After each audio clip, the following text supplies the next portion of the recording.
puras, imutáveis, daquilo que não se modifica, não se transforma, imutáveis e perfeitas, é o único conhecimento verdadeiro. Esse conhecimento verdadeiro do mundo das ideias, das coisas que são puras, não se alcança senão pelo intelecto. E aí vem um ponto importante. Ele diz que a gente só consegue alcançar esse mundo das ideias pelo intelecto e em relação ao mundo sensível, ao mundo das formas, tudo aquilo que é obtido pelos nossos sentidos é enganoso. E aí nós temos dentro dessa essência a figura importantíssima do mito da caverna de Platão, onde ele vai trazer para a gente duas realidades distintas.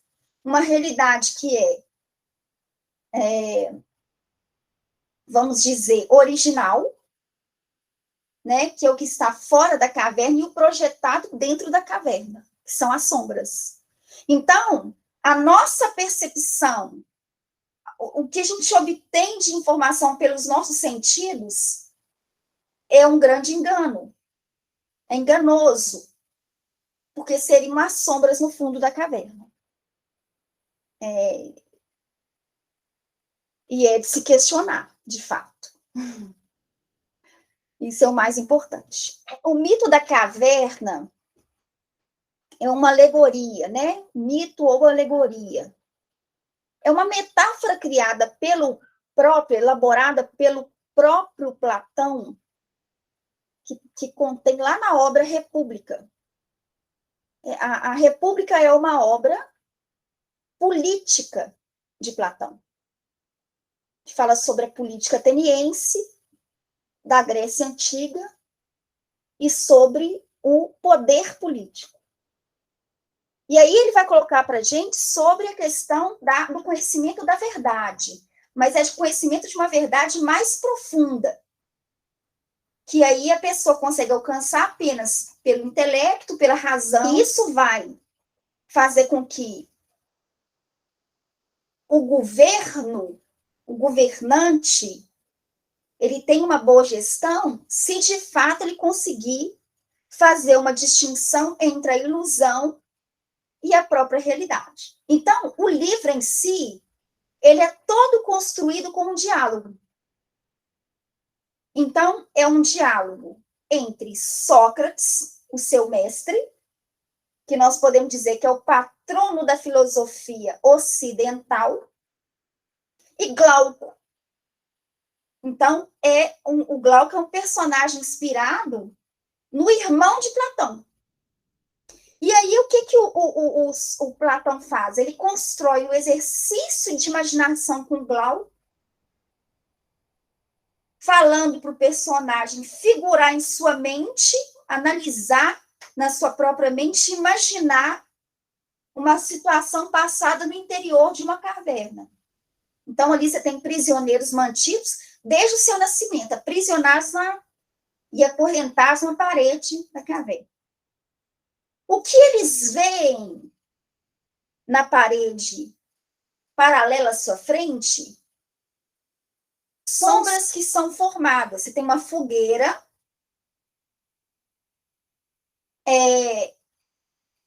num fosso anterior os prisioneiros, e aí você tem logo depois as sombras nessa parede frontal dos prisioneiros. E ali eles se encontram presos. E aí o que acontece? O que acontece é que ele vai desenvolver uma reflexão a partir daquelas experiências.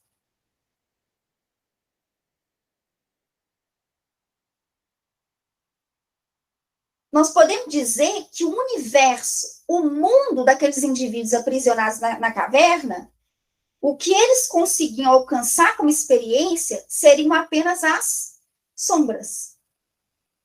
E aí o que aconteceu? Um determinado dia, um dos prisioneiros é liberto. E aí ele começa a explorar o interior da caverna. E ele descobre que as sombras que eles conseguem perceber no fundo, na parede, na parede paralela a eles, não era a verdade em si. Era uma verdade, entre aspas, controlada por pessoas que estavam atrás das fogueiras. Esse homem livre sai da caverna, encontra a realidade muito mais ampla e complexa, e aí essa tomada de consciência, esse conhecimento da verdade, dá para ele um outro sentido. De início, ele sente um incômodo com a luz forte. Depois de um tempo com a visão ofuscada, ele consegue enxergar e perceber a realidade, a totalidade do mundo não parece em nada com o que ele tinha visto como sombra, e aí ele é tomado por um dilema.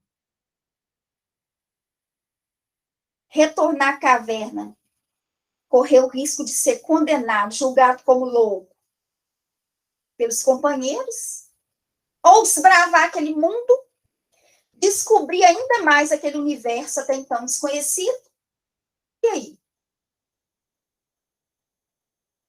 E aí, qual que seria a intenção de Platão?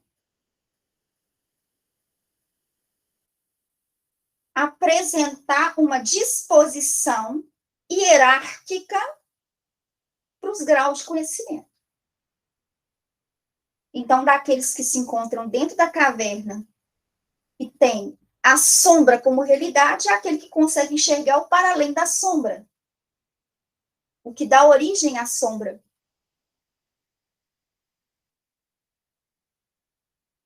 E aí, fazendo um paralelo, existe um grau inferior, que é obtido apenas pelos sentidos do corpo. Realidade é isso que eu tenho aqui, ó. E pronto. O que seria a realidade é isso que eu tenho aqui? Seria comer, beber, dormir, trabalhar, pagar boleto, assistir Netflix, videozinho no YouTube. É o conhecimento obtido pelos sentidos. O que são? O que seriam essas coisas obtidas pelo sentido na percepção de Platão? Sombras, ilusões. E um grau superior, que é o conhecimento racional, obtido no exterior da caverna. O mundo das ideias de Platão.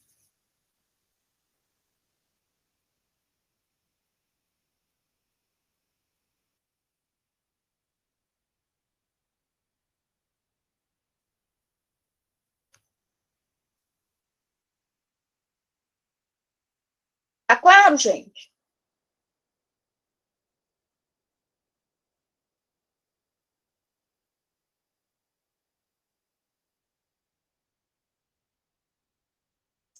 Resumo. O que a gente pode extrair do mito da caverna? Primeiro, quem são os prisioneiros? Os homens comuns.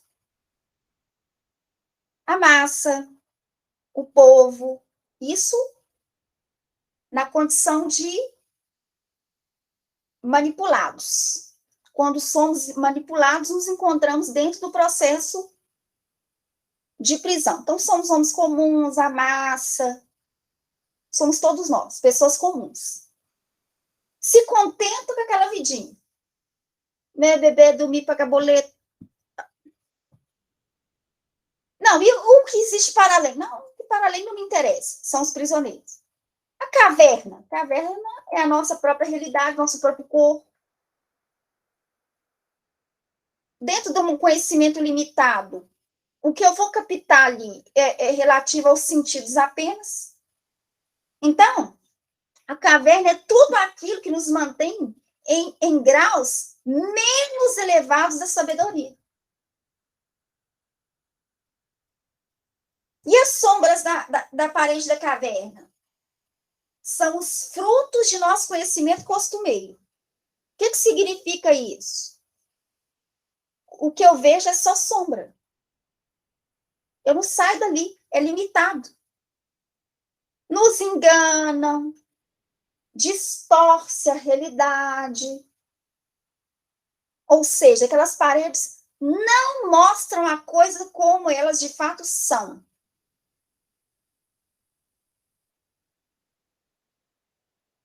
A saída da caverna é um movimento em direção ao conhecimento racional e verdadeiro, ao mundo das ideias. Abandonar a caverna é abandonar o conhecimento dos sentidos, é apenas aquela realidade que é bruta, brutal, palpável, e concentrar em adquirir uma filosofia, uma sabedoria de vida. Mas é uma sabedoria do entendimento de conceitos que são racionais. O que seria a luz do sol? A luz do sol, que no início causa desconforto, porque nós estamos acostumados, é a sabedoria. De início é desconfortável, você está tomando conhecimento em primeiro momento. E aí o Platão coloca para a gente que a sabedoria é a única capaz de tornar o ser humano realmente diferente dos outros animais. O que nos difere dos animais? Sabedoria. É o dizer não a si. É capacidade de discernir e escolher, pensamento bem elaborado. Então aí está uma pequena reflexão do que seriam aqueles elementos inseridos na alegoria da caverna, ou no mito da caverna de Platão. Então, isso, de alguma maneira, instiga Santo Agostinho. E ele faz uma conciliação entre a cidade de Deus e a cidade dos homens, dizendo: cidade de Deus deve ser a cidade dos homens. E isso é extraordinário. Extraordinário. Tá tranquilo? Isso aí, turminha.